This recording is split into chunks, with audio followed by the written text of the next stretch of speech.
Hi hello నమస్తే welcome to our channel. నేను సిరి. చాలా మందికి ఏంటంటే రియల్ ఎస్టేట్ రంగంలో మన మార్క్ పడవేయాలి, మన మార్క్ చూపెట్టాలని చెప్పేసి అయితే కొంత ఆశ అయితే ఉంటుంది. ఎందుకంటే చాలామంది ఏంటంటే ఈ డాక్టర్ ఇంజనీర్ అందరూ చదివేదే కదా, మనం కూడా రియల్ ఎస్టేట్ రంగంలో ఒక మన మార్క్ని అయితే క్రియేట్ చేస్తే ఎట్లుంటుందని చెప్పేసి చాలామందికి ఉంటుంది. అయితే ఇప్పుడు రియల్ ఎస్టేట్ రంగంలో ఒక అమ్మాయి కానీ అబ్బాయి కానీ అడుగు పెట్టాలంటే వాళ్ళకి ఎలాంటి క్వాలిటీస్ ఉండాలి, ఒక రియల్ ఎస్టేట్ అడ్వైజర్ అవ్వాలి అంటే ఎలాంటి క్వాలిటీస్ ఉండాలి, అంటే వాళ్ళకి ఏమన్నా ఎడ్యుకేషనల్ బ్యాక్గ్రౌండ్ ఏమైనా ఉండాలా, లేకపోతే ఏం చేయాలి? సో చాలామందికి ఇలాంటి డౌట్స్ ఉంటాయి కదా. సో వాళ్ళందరి కోసం అయితే ఈరోజు మనకి అంటే మన స్టూడియోకి వచ్చి మన ముందు ఉన్నారు ఇలాంటి డౌట్స్ అన్ని క్లియర్ చేయడానికి సంకల్పం వాసు గారు. నమస్కారం సార్. నమస్కారం అండి. సార్, చాలా మందికి ఏంటంటే డౌట్స్ ఉంటాయి. అంటే అందరూ చాలా వరకు ఎడ్యుకేషన్ అంటే లా చేస్తారు, డాక్టర్ అవుతారు, ఇంజనీర్ అవుతారు, కానీ కొంతమంది మాత్రం డిఫరెంట్గా చూస్ చేసుకుంటారు వాళ్ళ కెరియర్ని. అంటే రియల్ ఎస్టేట్ రంగంలో అడుగు పెట్టాలి, ఒక రియల్టర్ మంచి రియల్టర్ అవ్వాలి, ఒక లేకపోతే రియల్ ఎస్టేట్ అడ్వైజర్ అవ్వాలి అని చెప్పేసి అనుకుంటుంటారు. మరి వాళ్ళకి అంటే అందులో అమ్మాయిలు ఉంటారు, అబ్బాయిలు ఉంటారు, వాళ్ళకి చాలా డౌట్స్ ఉంటాయి. ఎలా అంటే వాళ్ళ ఫస్ట్ స్టెప్ ఎలా వేయాలి ఏంటి అనేది ఉంటుంది. సో వాళ్ళకి మీరు ఇచ్చే సజెషన్స్ కానీ, మీరు అంటే మీరు ఎన్నో ఇయర్స్ నుంచి వాళ్ళు ఉన్నారు కాబట్టి మీకు తెలుస్తుంది, అంటే మీరు కూడా చూసి వచ్చారు కాబట్టి. సో ఇప్పుడు వచ్చే యంగ్ జనరేషన్కి మీరు ఎలాంటి సలహాలు ఇస్తారు? అండ్ ఇంకో కొంతమంది కూడా ఉంటారు, వాళ్ళకి ఎట్లా ఉంటుంది అంటే వాళ్ళు గౌట్ ఎంప్లాయీసే కావచ్చు, లేకపోతే ఐటీ ఎంప్లాయీసే కావచ్చు, వాళ్ళకి వచ్చేది ఇంకా అది వాళ్ళకి అక్కడితో వాళ్ళు హ్యాపీగా ఉండకుండా రియల్ ఎస్టేట్ రంగంలో ఇంకొంచెం చేద్దామని చెప్పేసి, ఇంకొంచెం అర్న్ చేద్దామని చెప్పేసి కూడా వాళ్ళు కూడా అనుకుంటూ ఉంటారు. సో మరి వాళ్ళకి ఏం చెప్తారు అసలు మీరు? అయితే మీరు అడిగే క్వశ్చన్ చాలా మందికి హెల్ప్ అవుతుందండి. మీ ద్వారా మీ ఛానల్ నుంచి మంచి ఇన్ఫర్మేషన్ అనేది ఇద్దాం. అయితే ఇప్పుడు గవర్నమెంట్ ఎంప్లాయీస్ చాలా మంది నేను చూస్తుంటానండి, పోలీస్ ఆఫీసర్స్, అలాగే చాలా మంది గవర్నమెంట్ ఎంప్లాయీస్ని చూస్తుంటాను. చాలా అప్పుల్లో ఉంటారండి పాపం, చాలా చాలా అప్పుల్లో ఉంటారు. వాళ్ళకి వేరే సోర్స్ ఉండదు. అయితే అలాంటి వాళ్ళు ఐటీ ఎంప్లాయీస్ కూడా కొంతమంది అప్పుల్లో ఉంటారు. మీకు తెలుసా, వాళ్ళకి వచ్చి ₹1,00,000 2,00,000 శాలరీ వచ్చినా వాళ్ళు అంటే ఖర్చులు ఎక్కువైపు అప్పుల్లో ఉంటారు, కానీ వాళ్ళ దగ్గర కాస్త టైం ఉంటుంది. అయితే నేనేం చెప్తానంటే అలాంటి వాళ్ళు కూడా రియల్ ఎస్టేట్ చేసుకోవచ్చు వేరే విధంగా. అంటే మీరు అప్పుల పాలు అయిపోయి సూసైడ్లు చేసుకునే విధంగా as a motivator real estate ఎక్స్పర్ట్గా నేను ఏం చెప్తానంటే మనిషిని బతికించడమే నా యొక్క మెయిన్ ధర్మం. అలాగే మనిషి అప్పుల్లోకి వెళ్ళిపోకుండా బయటికి తీసుకురావడమే మన ధర్మం. ఇప్పుడు మనం చాలా వీడియోలో రియల్ ఎస్టేట్ డెవలప్మెంట్ ఎలా ఉంటుంది అలా ఉంటుంది, కస్టమర్ పాయింట్ ఆఫ్ వ్యూలో చెప్పాం. ఇప్పుడు రియల్ ఎస్టేట్ ఎవరైనా చెయ్యాలంటే వాళ్ళ పాయింట్ ఆఫ్ వ్యూలో కూడా మనం మీరు అడిగే క్వశ్చన్కి మాట్లాడదాం. అయితే ఇక్కడ ఎంప్లాయ్ ఎవరైనా రియల్ ఎస్టేట్ చేసుకోవాలండి, దీనికి చదువుతో సంబంధం లేదు. అయితే ఒకప్పుడు రియల్ ఎస్టేట్ అంటే మనకి మార్కెట్లో చాలా బ్యాడ్ నేమ్ ఉండేది. ఆ రియల్ ఎస్టేట్లో ఇలా ఉంగరాలు వేసుకొని ఏదో అవుతుంటే అలా ఉంటుంది. కానీ ఇప్పుడు అలా కాదండి. మీరు ఎప్పుడైనా జూబ్లీహిల్స్ క్లబ్ ఉంటుందండి, 25 lakhs 30 lakhs ఆ క్లబ్ మెంబర్షిప్. మాకు కొంతమంది బిల్డర్స్తో మాకు పరిచయాలు ఉంటాయి, మేము అప్పుడప్పుడు వెళ్తుంటాం. అయితే film Nagar club, top most వైజాగ్లో అయితే వాల్టర్ క్లబ్, ఇలా వెళ్తుంటే అక్కడికి వచ్చేవాళ్ళు నెలకి ఒక లాయర్ నెలకి 10 లక్షలు సంపాదిస్తాడు. కానీ లాయర్ 10 లక్షల కంటే రియల్ ఎస్టేట్లో ₹1,00,00,000 సంపాదిస్తుంటాడు. 1 monthలో 50 lakhs. అలాగే ఒక డాక్టర్ హాస్పిటల్ ఉంటుంది, కానీ అంతకంటే ఎక్కువ రియల్ ఎస్టేట్లో సంపాదిస్తారు. మీకు తెలుసా కొంతమంది ఐఏఎస్ ఐపీఎస్లు కూడా రియల్ ఎస్టేట్ చేస్తారని? ఎమ్మెల్యేలు ఎంపీలు కూడా రియల్ ఎస్టేట్ చేస్తారని తెలుసా?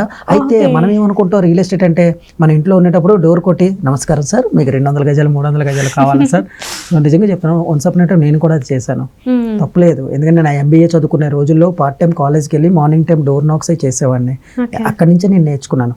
అయితే అందరూ ఏమనుకుంటారు రియల్ ఎస్టేట్ అంటే అదే అనుకుంటారు. అంటే చాలా వరకు ఏంటంటే అబ్బాయి ఎవరు వీడు ఈ పొద్దున్న వచ్చి ఇలా సతాయిస్తున్నాడు అంటే. సండేస్ అయితే ఇంకా జనాలు భయపడిన స్థితులు కూడా ఉన్నాయి. ఇవాళ సండే సూపర్ మార్కెట్ లో వస్తూ ఉంటారు. అయితే మనకి రియల్ ఎస్టేట్ నా ఇమేజ్ పడిపోయింది. కానీ మీరు అమెరికాలో వెళ్ళి చూడండి, US ఫారెన్ రియల్ ఎస్టేట్ అనేది ఒక నోబెల్ ప్రొఫెషన్ అనమాట. అయితే మనకి రియల్ ఎస్టేట్ లో రకాలు తెలియాలి. ఫస్ట్ ఆఫ్ ఆల్ ఇప్పుడు చాలా మంది రియల్ ఎస్టేట్ చేయాలనుకుంటారు, కూర్చున్న చోట కూడా రియల్ ఎస్టేట్ చేయొచ్చు. లేడీస్ అయినా ఈ రోజు రియల్ ఎస్టేట్ చాలా మంది ఉన్నారు. అంతెందుకని మా జూబ్లీహిల్స్లో 50 కోట్లు 100 కోట్లు అమ్మే లేడీస్ ఉన్నారు, మీకు తెలుసా? ఇటు సైడ్ ఒక 50 lakhs, అటు సైడ్ ఒక 50 lakhs. ఇంగ్లీష్ హిందీ మాట్లాడుతుంటారు కదా, అసలు మామూలు వాళ్ళకి బయట మళ్ళీ software employees 5 lakhs 10 lakhs salaries ఉంటాయి, కానీ వాళ్ళు ప్రాపర్టీస్ అమ్ముతుంటారు. అసలు వాళ్ళు రియల్ ఎస్టేట్ చేస్తున్న సంగతి ఎవరికి తెలియదు, వాళ్ళ ఫ్యామిలీలో కూడా తెలియదు. ఉన్నారు అలాంటి వాళ్ళు. మాకు జూబ్లీహిల్స్లో నా దాదాపు 200-300 ఏజెంట్స్, నాకు 500 వరకు ఏజెంట్స్ ఉన్నారు. అందులో 50 members, అందులో కొంతమంది లేడీస్ కూడా చేస్తుంటారు. అయితే మనం ఈ రియల్ ఎస్టేట్లో రకాలు ఎన్ని రకాలు ఉంటాయి తెలుసుకోవాలి. ఫస్ట్ ఆఫ్ ఆల్ ఇప్పుడు సిటీ అవుట్కట్స్లో మీరు చూసారు DTCP, HMDA, ఇప్పుడు విజయవాడ హైవే, షాద్నగర్, అది మిడిల్ క్లాస్ వాళ్ళకి అనమాట. అంటే 120 square years 200 square అంటే 20,000 30,000 ఎంప్లాయ్మెంట్ శాలరీ వచ్చే వాళ్ళు పెట్టుకుంటారు. అలాగే మన సిటీలో ఉంటారు, వాళ్ళు బయటికి వెళ్ళరు అనమాట. వాళ్ళు ఏంటంటే సిటీలో రీసేల్ ప్రాపర్టీస్ అమ్ముతుంటారు. అయితే రీసేల్ ల్యాండ్స్, కమర్షియల్ ల్యాండ్స్ కానివ్వచ్చు, commercial resale 2 BHK 3 BHK, only resale real estate. మీరు సిటీ దూరం వెళ్ళాల్సిన అవసరం లేదు. ఇప్పుడు కొంతమంది 60 years ఏజ్ వచ్చేస్తుంది అండి, తిరగలేరు, సిటీ అవుట్కట్స్కి వెళ్ళి రియల్ ఎస్టేట్ చేయలేరు. అప్పుడు వాళ్ళు ఏం చేయాలి?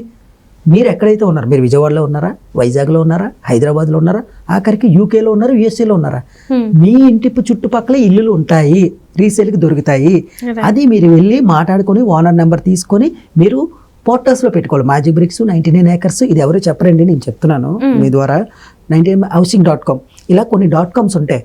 పెట్టుకొని ఆ ప్రాపర్టీ కానీ పోస్ట్ చేసినట్టయితే మీకు ఎంక్వైరీస్ వస్తాయి. ఇక్కడ అద్భుతమైన విషయం తెలిసండి, మీరు పోస్ట్ చేసిన తర్వాత మీరు కస్టమర్ని వెతుక్కోసం లేదు, కస్టమర్ మిమ్మల్ని వెతుక్కుంటారు. కాకపోతే మీరు పోస్టింగ్స్ కి డబ్బులు కట్టుకోవాలి. అప్పుడు మీకు కాల్ వస్తుంది, మీరు డీల్ చేసుకుంటారు. 65 lakhs 2 BHK చెప్పారు అనుకోండి, బేరమాడి తీసుకోండి, ఇటు సైడ్ 1%, అటు సైడ్ 1% వస్తుంది. అలాగే 1 crore అనుకోండి, 2% వస్తుంది. 1 crore లోపు అయితే 1 crore. ఇప్పుడు మీరు అలాగే 50 జూబ్లీస్లో 50 crores 100 crores కమర్షియల్ కాంప్లెక్స్ అమ్మారు అనుకోండి, ఇటు సైడ్ 50 lakhs, అటు సైడ్ 50 lakhs వస్తుంది. 50 crores అయితే మార్జిన్ కూడా పెట్టుకోవచ్చు, 2 crores అలా ఉన్నారు చాలా మంది. ఏమి చదువు రాని వాళ్ళు కూడా కొన్ని కోట్లు సంపాదించున్నారు.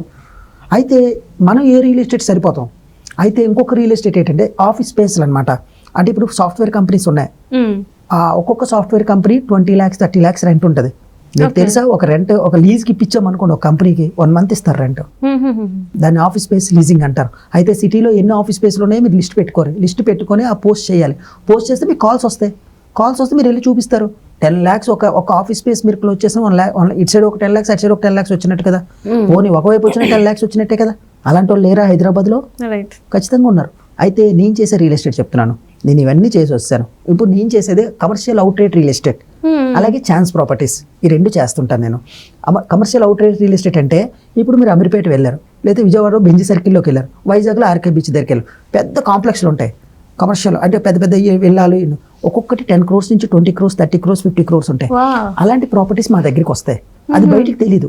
అది లిస్ట్ చేసుకుంటారు. లిస్ట్ చేసుకొని ఎన్ఆర్ఐలు ఎవరైనా అడిగితే వాళ్ళు ఏంటంటే వాళ్ళు కొంటే 10 కోట్ల పైన కొంటారు.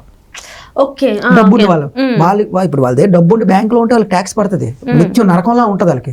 మీరు అనుకుంటున్నారు డబ్బు ఇంట్లో ఉంటే భయం తెచ్చి ఇక్కడే పెట్టాలి. పోనీ అలాంటి వాళ్ళు ఏమైనా సిటీ అవుట్కట్స్కి వెళ్ళి 200 గజాలు కొంటారా? కొనరు. మరి ఇంత మోటివేషన్ నేర్చుకొని మనం చిన్న అయితే అమ్మం కదా. సో ఒక డీల్ అయినా సరే ఒక 50 lakhs అకౌంట్లో పడితే బాగుంటది కదా, అన్ని సమస్యలు తీరుతాయి, పైగా ప్రజలకు హెల్ప్ చేయొచ్చు. అయితే ఏంటి, కమర్షియల్ రియల్ ఎస్టేట్ చేస్తాం. అయితే మరి చిన్న వాళ్ళకి కూడా మేము హెల్ప్ చేయాలి కదా. చిన్న కస్టమర్లు కూడా ఎవరైనా 10 lakhs 20 lakhs ల్యాండ్ కొనుక్కోవాలంటే నేనేం చేస్తాను, వైజాగ్లో అయితే షాదనగర్, హైదరాబాద్లో అయితే షాదనగర్, వైజాగ్లో అయితే భోగాపురం, విజయవాడలో అమరావతిలో కూడా కొన్ని ఛాన్స్ ప్రాపర్టీస్ వస్తాయి. అయితే ఏంటి ఛాన్స్ ప్రాపర్టీస్ అంటే మార్కెట్ రేట్ కంటే తక్కువకి వస్తాయి మాకు. ఇప్పుడు మార్కెట్లో 15,000 షాదనగర్లో స్క్వేర్ యార్డ్ ఉందని కనుగొని మాకు 8,000కి వస్తుంది. కస్టమర్కి హాఫ్ ఆఫ్ ది రేట్.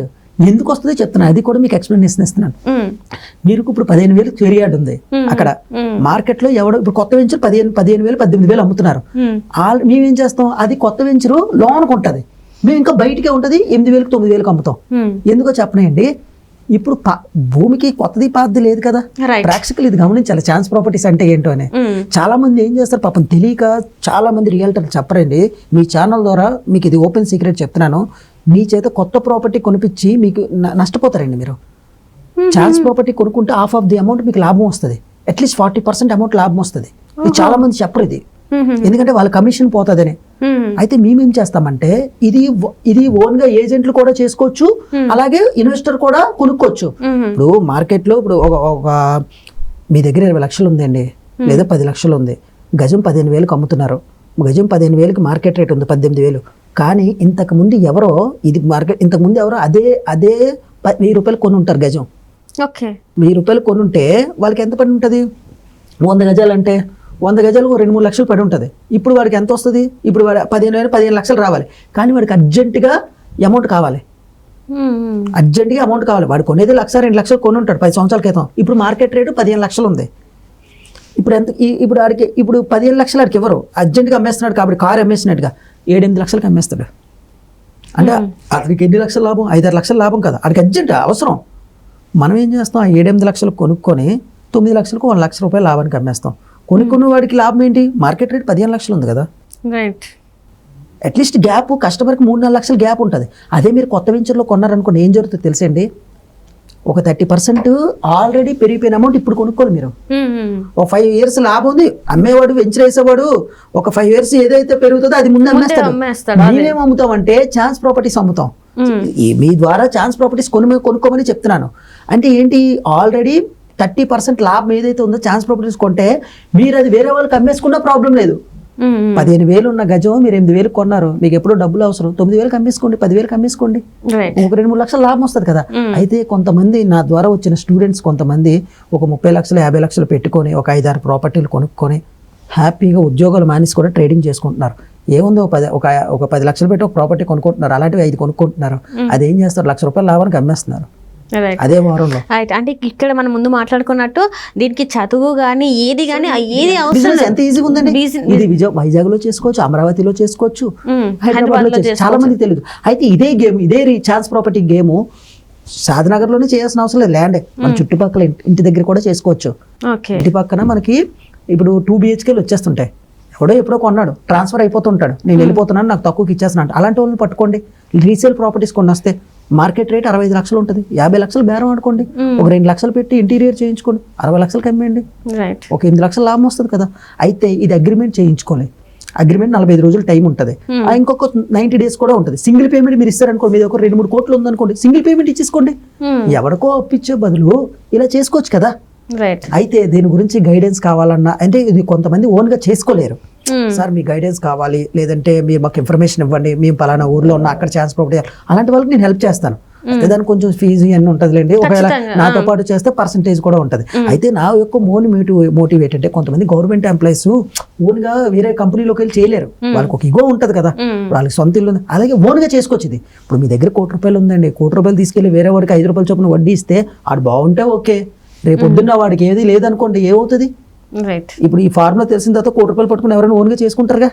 అయితే ఇందులో ఉన్న కొన్ని సాధక బాధకాలు, ఒక మెంటర్ అనేవాడు ఉంటే మీకు హెల్ప్ అవుతుంది, దాని ద్వారా నన్ను సంప్రదించవచ్చు. అంటే ఈ ఏజెంట్స్ అనే వాళ్ళు ఇలా ఉంటారు, సో మీలాగా హెల్ప్ చేస్తూ ఉంటారు.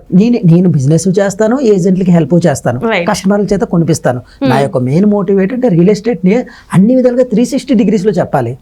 ఒక సంఘానికే కాకుండా అన్ని విధాలుగా చెప్తే అందరూ బాగుపడతారు కదండి. రేపు పొద్దున్న వాసు గారి ద్వారా ఇలా చేశానంటే ఆ కుటుంబం బాగుపడుతుంది కదా, ఆ బ్లెస్సింగ్ నాకు చాలు. అంటే ఇప్పుడు వాసు గారు ఇక్కడ నేను అడిగేది ఏంటంటే, ఇప్పుడు ఒకవేళ మీకు కింద స్క్రోల్ అవుతున్న నంబర్కి, మీ నంబర్కి కాల్ చేసి మాది ఇది పరిస్థితి, మేము ఇలా చేసేయాలనుకో, మీరు అన్నారు ఇందాక ఛాన్స్ ప్రాపర్టీస్ అని, వాళ్ళు ఎవరైనా కాల్ చేసి మీ హెల్ప్ అడిగితే మీరు వాళ్ళకి హెల్ప్ చేస్తారా? అంటే ఎలా వాళ్ళని ఎలా? అయితే ఒకటండి, ఈ వీడియో చూసిన తర్వాత మీరు నాకు కాల్ చేయాలనుకోండి, అయితే మీరు ఏజెంట్ అవ్వాలనుకుంటున్నారా, లేదంటే మీరు ఇంటి దగ్గర ఉండి ఛాన్స్ ప్రాపర్టీ ట్రేడింగ్ బిజినెస్ మీరు చేసుకోవాలనుకుంటున్నారా, లేదు నేను అన్ని చేసుకోనండి, నేను ఇన్వెస్ట్మెంట్ పెట్టుకుంటున్నా, నాకు మంచి ఛాన్స్ ప్రాపర్టీస్ చూపించండి, విజయవాడ కానివచ్చు, హైదరాబాద్ కానివచ్చు, అలా అయినా నేను హెల్ప్ చేస్తాను. ఈ కింద కనిపిస్తున్న నెంబర్కి కాల్ చేసినట్టయితే మా టీం లిఫ్ట్ చేస్తారు, నాకు కాల్ కనెక్ట్ చేస్తారు. ఎందుకంటే నేను కొంచెం బిజీగా ఉంటాను, రకరకాల ఛానల్, బట్ బెస్ట్ సర్వీస్ అయితే ఇస్తాను. రేపు పొద్దున్న మీ ప్రాపర్టీ అమ్మాలన్నా వాసు మార్క్ అనేది ఖచ్చితంగా ఉంటుంది. రైట్ అండ్ చూసారు కదా గైస్, మీకు ఏదైనా డౌట్ ఉంటే వాసు గారి నెంబర్కి కాల్ చేస్తే ఖచ్చితంగా మీకు 24/7 మీకు అయితే అవైలబుల్ ఉంటారు. మీకు ఏ డౌట్ వచ్చినా కూడా మీరు కాల్ చేయొచ్చు. అంటే డౌట్ అంటే నార్మల్గా కాదు, మీరు ఒకవేళ జాయిన్ అవ్వాలనుకుంటే, లేకపోతే మీ ఇంటి దగ్గర ఏదైనా స్థలాలు ఉంటే వాటి గురించి మీరు కాల్ చేస్తే మీకు ఖచ్చితంగా తను ఆన్సరబుల్ ఉంటారండి. Thank you so much. Thank you.